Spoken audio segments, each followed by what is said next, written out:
Okay, we can switch on the mics.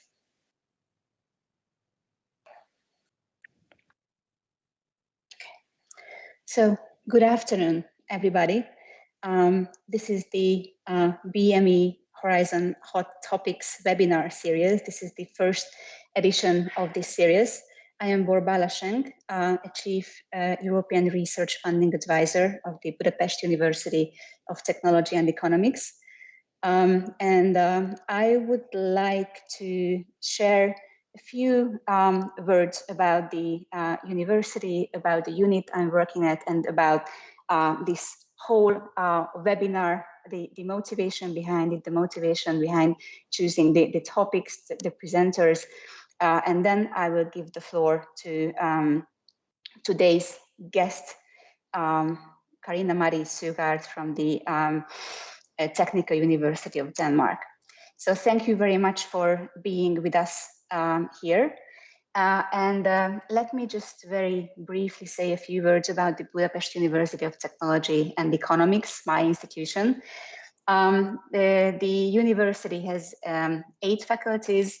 We have more than 20,000 students, more than 1,200 academic staff, and we are committed to participating in the European research funding framework programs. For example, in the EACH 2020 project, we ranked second among the Hungarian institutions with 67 projects. This slide also shows the tradition, the commitment to tradition, and the commitment to the innovation, which is which characterizes our university. And the Center for University Industry Cooperation is the unit I am working at, and we are organizing this webinar on behalf of the Center for University Industry Cooperation.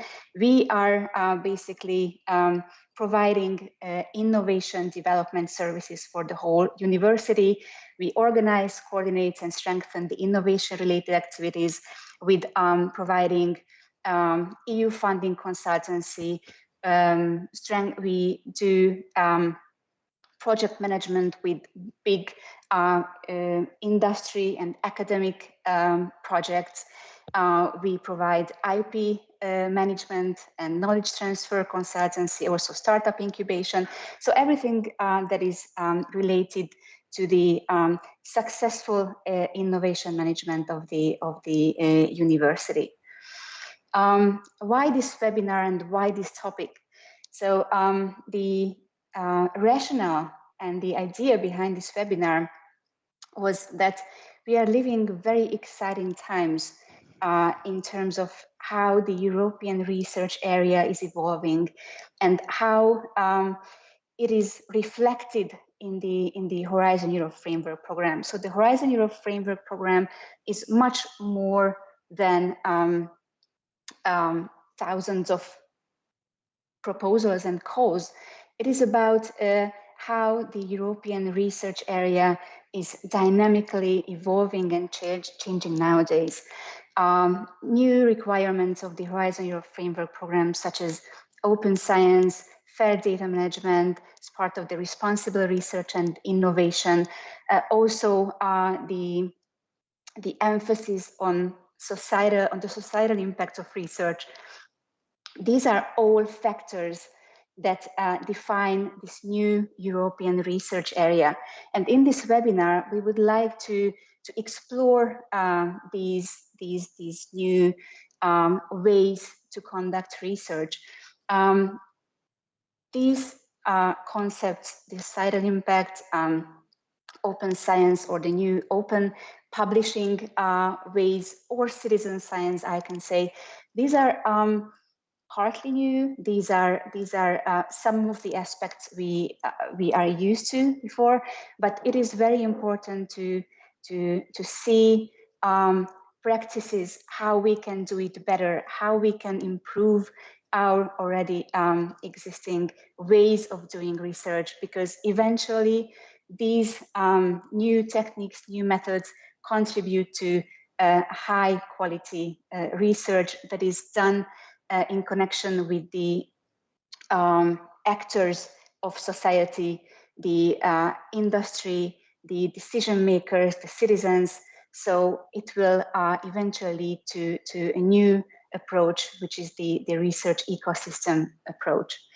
So that is why we chose the creating societal impact of technical scientific research as our first topic to discuss. Later on, we are going to delve a bit into open science. We are going to get acquainted with the citizen science practices, and also we are going to discuss how the open publishing methods change the publishing landscape, and how the Open Research Europe, the new publishing platform of the European Commission, works. But today we are going to discuss the societal impact of technical scientific research. And as we are also a university of technology and economics, but it is especially important for us to see how we can support the uptake of the innovation that are the results of the research we do and we conduct. And I invited Karina Marie Søgaard, who is a senior officer at the Technical University of Denmark.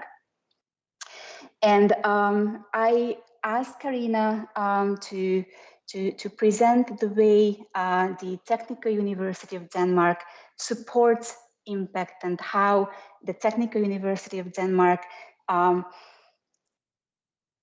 implements its ambition to provide science and technical innovations for society.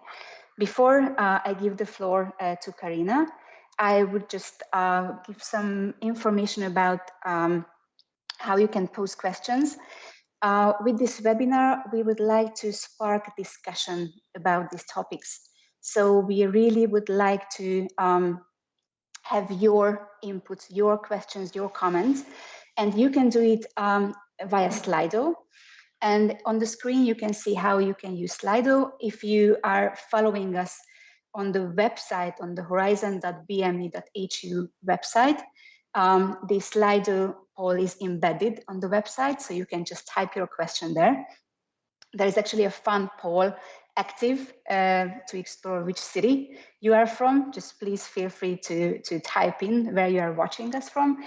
And you can also join us from Slido by typing in the event code if you are watching us from the YouTube video stream.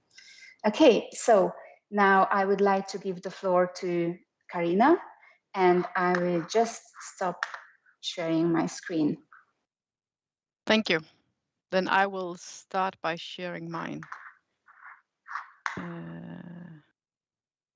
And you see it now? Yeah. Perfect. Okay, thank you very much. As already introduced, my name is Karina Marie Søgaard, and I'm working at the Technical University of Denmark. And I would like to tell you how we approach impact at this technical university. First, I want to wait. I'll put this in presentation mode. Yeah, it is not in presentation. Yes, there we go. So first, I want to tell you a little bit about what DTU, what kind of university we are. And I would like to start from the beginning in 1829, when the university was founded by H.C. Ørsted, with the purpose of develop and create value using the natural sciences and the technical sciences to benefit society. So already almost 200 years ago, impact was on the agenda. So you would think we would have solved it by now, but we're still working on it. In DTU, we have around 13,000 students, 1,500 PhDs, and more than 2,000 researchers. And we have a wide range of engineering educations, 18 bachelor programs, 20 Bachelor of Science programs, and 32 Master of Science programs. And then we have the PhD schools as well. We are composed of 24 departments and centers, and they all have a specific scientific focus. So I am employed in the central administration in a department called Research Support, and we are two different teams. One is called Excellence and Talent, and they're working with the one-on-one interactions with the researchers to promote their excellent career. And I'm working in the team called Strategy and Innovation, and we work with all the collaborative funding instruments and on the higher TL scale, you can say. So we focus a lot on the innovation part of research. Sorry, Karina, to interrupt you, but it seems that it is not in presentation mode, or it is in presentation mode, but maybe the version. Other screen, yeah, the double version, absolutely.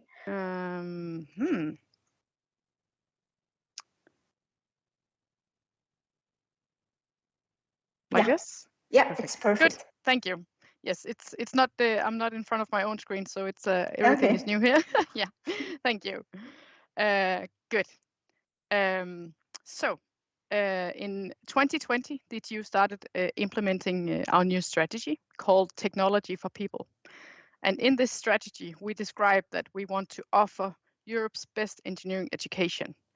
And we want to develop technologies for sustainable change. And we assume leadership of the opportunities offered by digitalization. So these are the three pillars that carry our strategy in the period from 2020 to 2025. And when you read this, it sounds like it's very much driven by impact. It sounds like everything below this strategy is what you have considered the impact. But we're not quite there yet. I would say we are actually, right now, the strategy and our work with impact is decoupled. And we're trying to solve that. So instead of telling you how we have managed to link our impact work to the strategy, I want to tell you how we plan to get there. So when we consider our work with impact, if you look at our strategy, you would imagine that we have the principal and you have some decision makers at DTU that decides, okay, we have to focus on impact, and then it grows throughout the organization. And that's not how it happens. That's how we thought it would happen when we started working with impact. What really happens is that it's spreading like rings in the water. So we at Research Support, we are working with impact the way we do it, and we spread the word to make the other universities and people at the university aware that impact is important. And we see that local fundraisers at the different departments do the same. And we have some very skilled researchers who are really understand impact, and they are also working with it. So you have these rings in the water spreading throughout the organization, but it's all in the same hierarchical level, if you'd like. Before I go into the whole journey we've been on, I just want to define impact. And this is not a DTU definition because we don't have one, but this is what we have adapted to. We figured we need a definition to understand what we work with. So we consider impact as the provable effects of research in the real world. Or you could phrase it as the changes we see beyond academia. And it's driven by a number of factors, including funders' requirements and research assessment. So this is the basis we're working from. So just to clarify that we separate it from the scientific impact where you talk about citations and age factor. So DTU, and especially Research Support DTU, have taken quite a journey when it comes to impact. And I will bring you on this journey today and tell you what we have done and where we're going, from awareness to conclusions and next steps. So the first thing is that in 2019, before everybody had to work from home, right? EAMA launched a survey to understand how does the different universities work with impact, and what is the approach, and how structured are they? And that survey landed on our table, and we didn't really have anyone to give it to because no one had the lead on the impact work at DTU. So that was our first awareness that we have to do something about impact. So in 2020, DTU launched a project with focus on impact linked to sustainability. So that was the first official step to start working with impact. And I've been working on this project since 2020 with a coworker of mine. And the aim of the project was to provide support to DTU's researchers when addressing impact. And we wanted to do this to empower the researchers so they can understand the potential of the research, and they can remain competitive, and they can secure funding. And it's nice that we have these goals, but how do we get there? So we made 3 kind of work streams, if you'd like. One is that we need some inspiration, and the other is we have to talk to the researchers who will employ this work when we're done, and then we have to know more. So we have to educate ourselves. So what we did for inspiration was that we talked to a bunch of different universities, and we questioned them on their work with impact. Do they have a strategy? Do they have a definition? Do they have an impact manager? And how do you do it? I mean, down to what questions do you ask the researchers when you have meetings with them, when you're trying to help them describe impact in their applications? And it was very interesting to have all these talks and understand the different levels of impact work in the different universities, both Danish and abroad. Apart from this, we decided to make a focus group with researchers and with a few local fundraisers from other departments. And we used this focus group to extract knowledge, basically. We tried to define how do you work with impact now? Where do you want to go? And what are your barriers to get there? And how can we help in this process? So instead of us just sitting down, doing the work and deliver it, and no one will use it, we actually try to turn everything around, like we advise our researchers to do when they work with impact. So we took our own medicine. And it opened our eyes to how different the researchers even consider impact. So it was quite important for the process that we did this. And finally, we acknowledge that we don't know enough about impact to go to the researchers and tell them what to do. So we had to understand more. So we went to Research Impact Academy, an Australian-based consultancy company.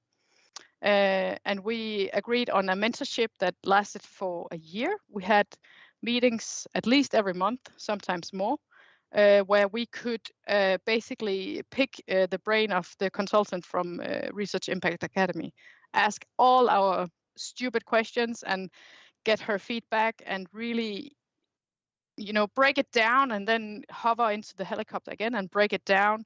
And this process was extremely helpful, and it helped for our minds to really understand all these different levels of impact that you have to understand to work with it, right? So when the project was about to end, we of course had to deliver some results. So what we did, first of all, in collaboration with the Research Impact Academy, is that we hosted a webinar or a workshop, you can say, because it was rather interactive, for the researchers and fundraisers of DTU from selected institutes with a focus on sustainability. So we still had this sustainability focus. We also created a toolbox where we made different materials available for our researchers. I'll show you in a minute what you can find in our toolbox. And it's not a deliverable per se, but you can say that our understanding of impact grew from basic to almost expert level, at least compared to the rest of the university group. So it was very giving to have this mentorship for us to understand how to approach this. And then finally, when we're talking about applications in Horizon Europe, we took the template from the European Commission for the RIAS and EAS in Pillar 2. And then we took out the impact section and we expanded it 5 times its size in an annotated template to really help our researchers write the impact section so they can deliver their best work when writing this application. And we've tested it now for the first round of applications, and it's been received really well. And our researchers give feedback, and they really employ it when they write this section.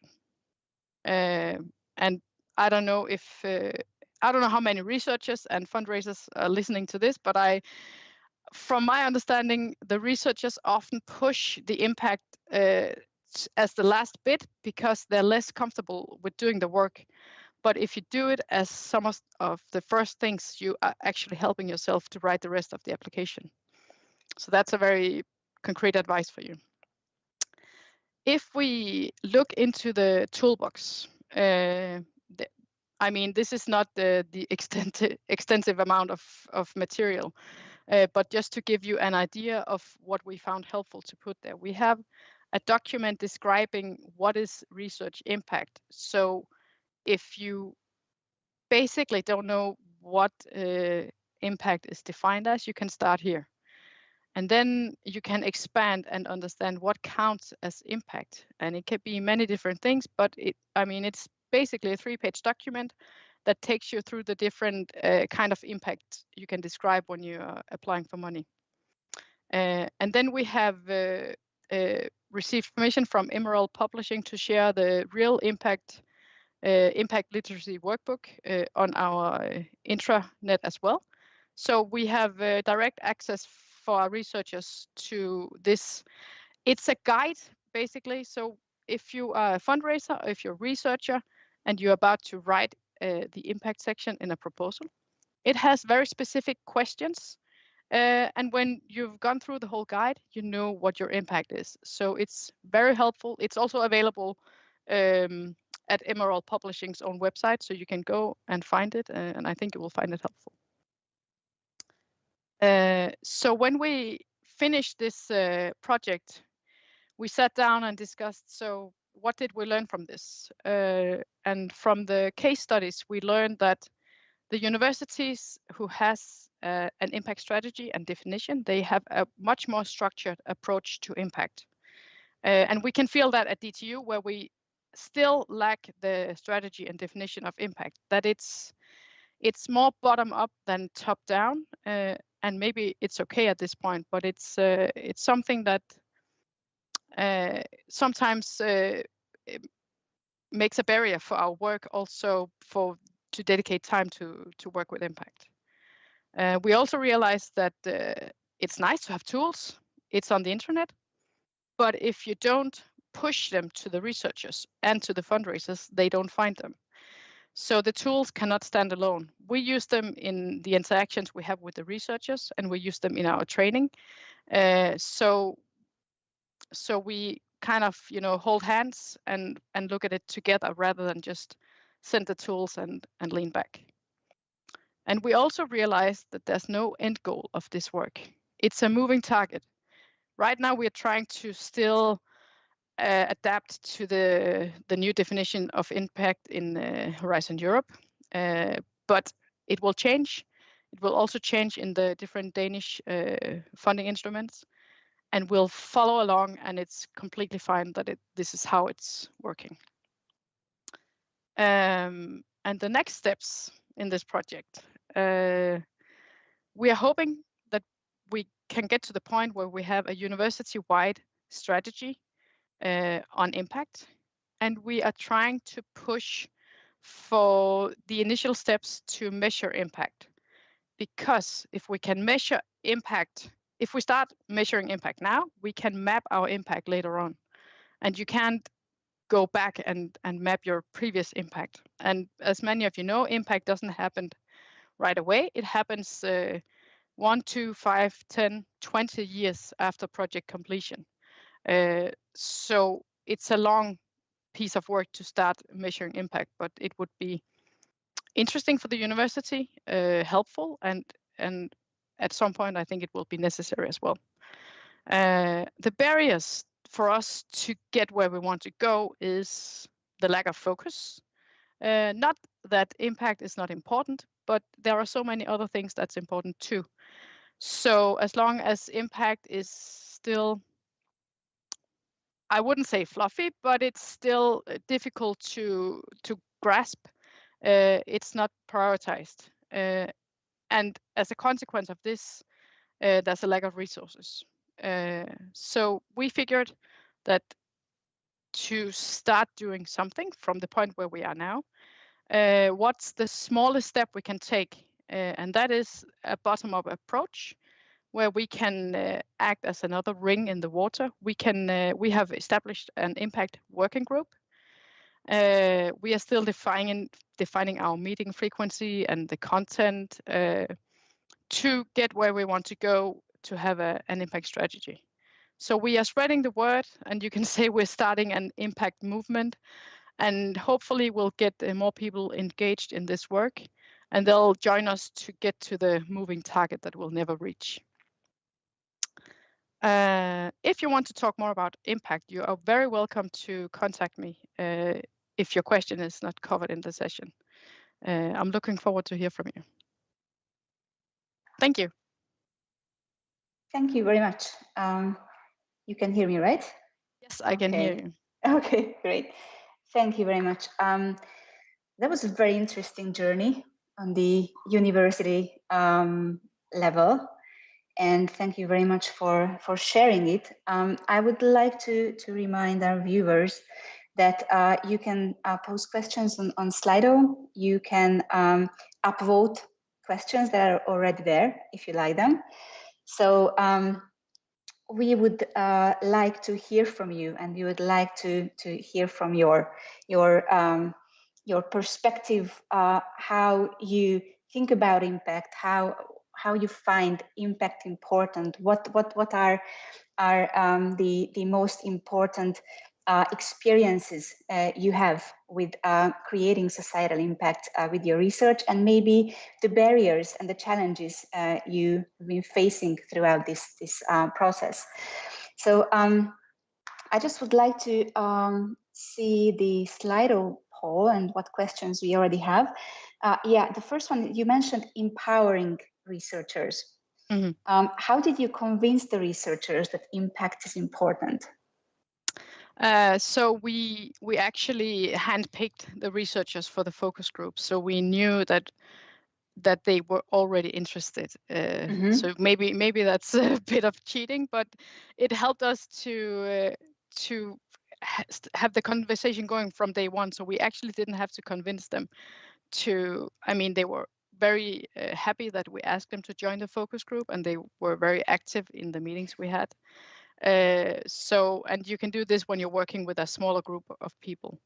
But we also accepted that they had very different levels of understanding of impact. And that became a barrier because some researchers have worked with impact for a long time, and some are still in the defining phase. So we spend a lot of time to basically make sure that we talk from the same point.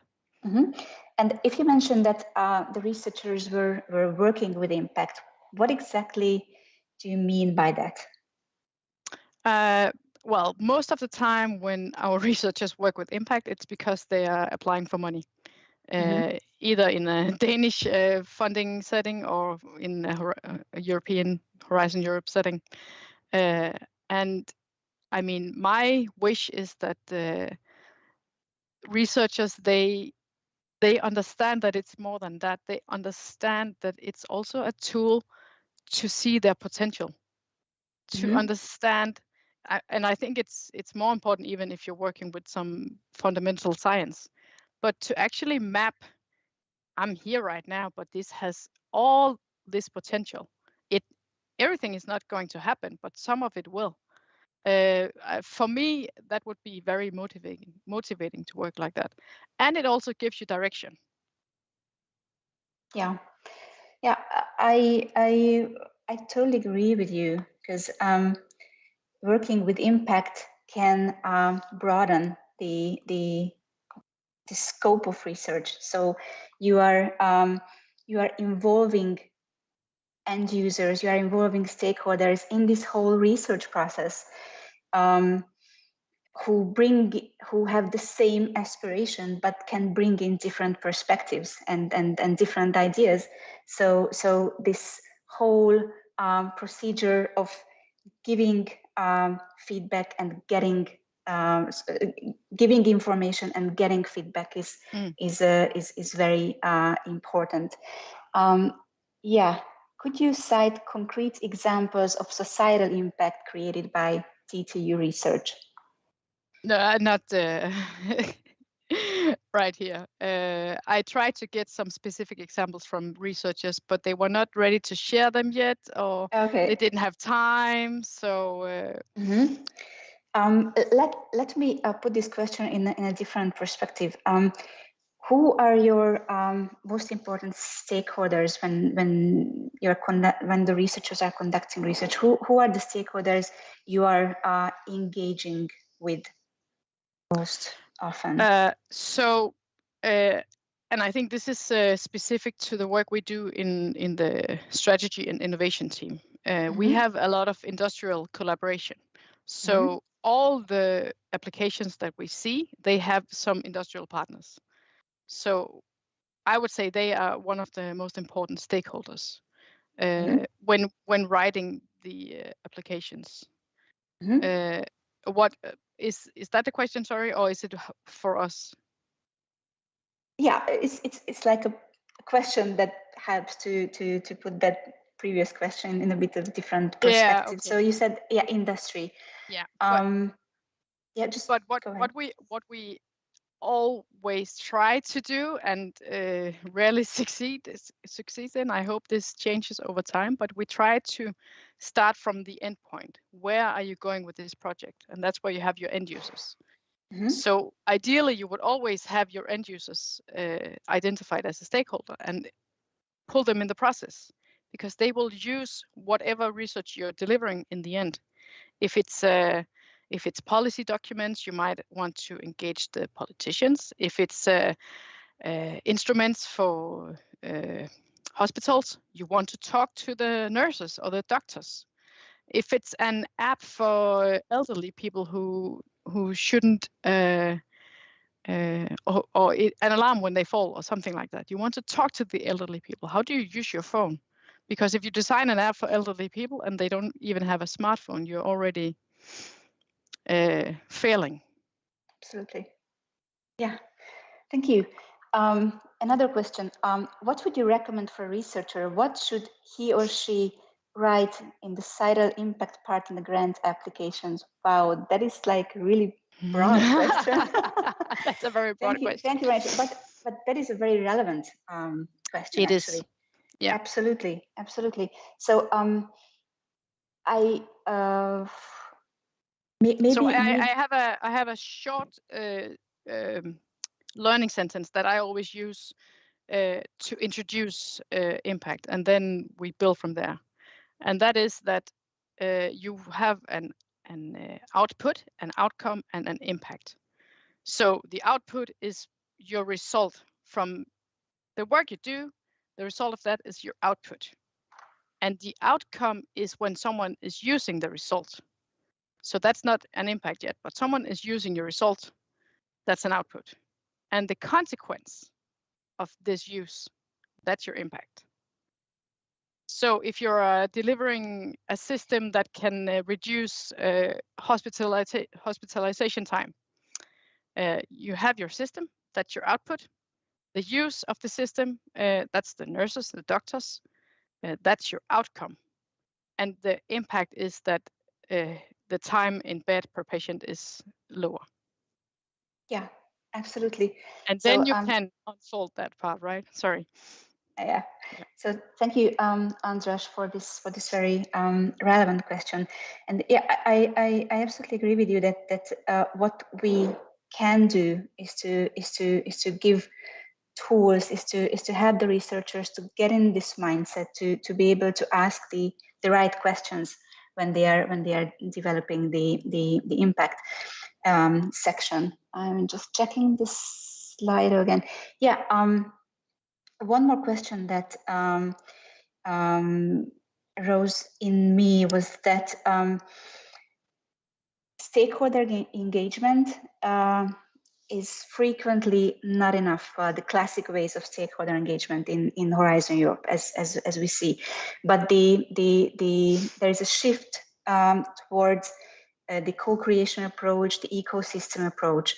Do you have any practices to foster this approach, or any awareness-raising activities that the researchers find helpful, or any examples that you can maybe show? I wish I could say yes, but we're actually leaning a lot on what the Commission does. So when they have info meetings, or when they have matchmaking events or something like that, we don't deliver. We have tried to deliver some of these ourselves, but the impact for us is not that big. So it's always a balance. Is it worth the time to do this, or is someone doing it as better than we could? Okay. Do you have something specific in mind with this question? No, I think that's a perfect answer for that. I mean, this is a way of thinking we are also learning. So now that we just go ahead. Yeah. So, but just to finish this, that we do help the researchers to find partners, for example, and we do help them to identify their stakeholders, but it's always on a one-on-one basis. So when we are working on a project, we take it from there. You can say. Absolutely. Yeah. So I think that we have to wrap up soon. Yes. And just checking the slide again. One last question that kind of sums up this whole bunch of very exciting things that we have just covered. How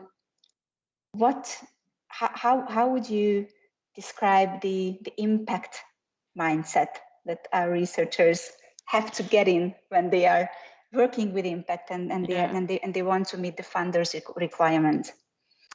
That's a big question, and I mean, there are different types of researchers.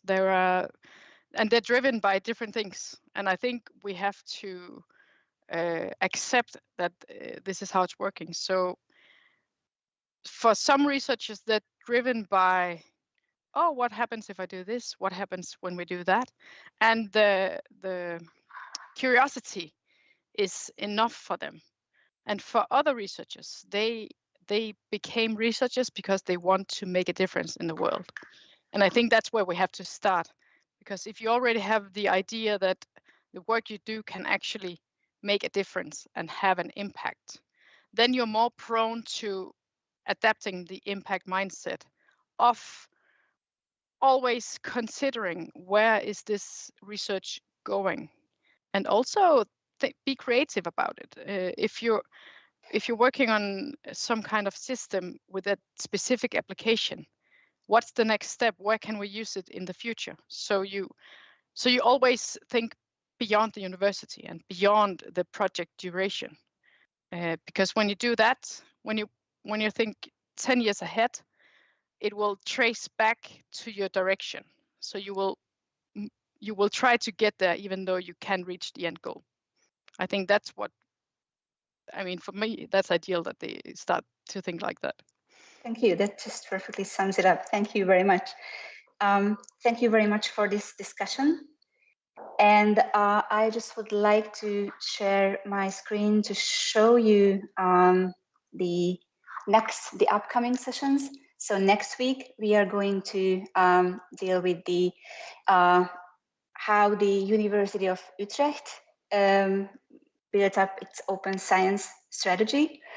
And after that, we are going to enter the publishers' world and see how they can adapt to the open publishing trends and how the European Commission's new publishing platform, Open Research Europe, is working. So thank you very much, Karina, again. And I hope we will continue this discussion today. Absolutely. And thank you for all of you who followed us on the website of the BME Horizon.bme.hu and on YouTube. Thank you very much for your interest and attention. See you next week. Thank you.